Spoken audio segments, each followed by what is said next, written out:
de toutes les églises, aux sirènes, aux exaltations qui retentissent dans tout le pays. La victoire est là, enfin, en Europe, la guerre est finie. Il y a 74 ans, l'Allemagne a signé la capitulation sans condition par deux fois. La première, le 7 mai 1945 à Reims, la seconde, le soir du 8 mai à Berlin. Ainsi, la France s'inscrivait dans le cercle des vainqueurs. Après tant de combats, de victimes et de destruction, le nazisme est abattu. C'est la victoire sur une idéologie totalitaire, raciste et criminelle qui a mené la violence jusqu'à sa plus effrayante extrémité.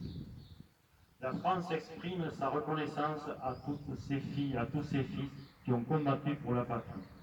Les combattants de 1940, les Français libres et tous ceux qui ont répondu à l'appel de la résistance, les armées de Leclerc et de Delattre. La France se souvient des déportés qui ont souffert de la barbarie et les victimes des camps de la mort. La nation n'oublie pas tous ceux qui ont subi les conséquences du conflit, les prisonniers, les victimes civiles, les veuves et les orphelins. La France exprime sa reconnaissance aux femmes et aux hommes issus de la nation du monde entier qui ont conjugué leurs efforts pour libérer et restaurer la dignité humaine. En ce 75e anniversaire de l'année 1944, la France se souvient de ses libérateurs, des villages du littoral normand à la flèche de la cathédrale de Strasbourg. De semaine en semaine, le flot de la liberté a recouvert le territoire. À tel endroit, la liberté portait l'uniforme français, à tel autre, celui de l'armée alliée. Ici, l'action du maquis était décisive, là, l'action commune des soldats et des résistants emportait la décision. 75 ans alors que les derniers témoins vivants de cette histoire sont parmi nous. La mémoire de ces événements demeure. Nous nous souvenons avec ferveur des départements de Normandie et de Provence, de la libération de Paris, du courage et des sacrifices de tous les combattants de la liberté.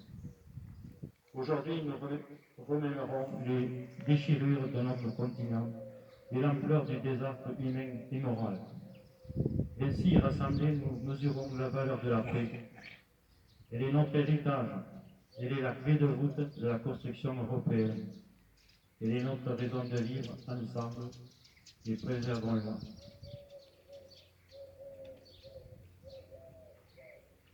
Je tenais à dire aussi, pas directement, mais je connais un des anciens combattants qui justement a participé à la libération de Strasbourg.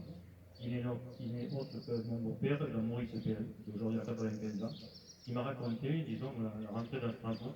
Je sais qu'effectivement, l'armée nazie, donc, ne se voyait pas tellement, mais Strasbourg, vous savez, est une ville souterraine aussi, et ils ont eu pas mal de périples, pas mal de combattants qui sont restés sur le champ. Donc j'ai vu quand j'ai vu ça, ça m'intéresse plus.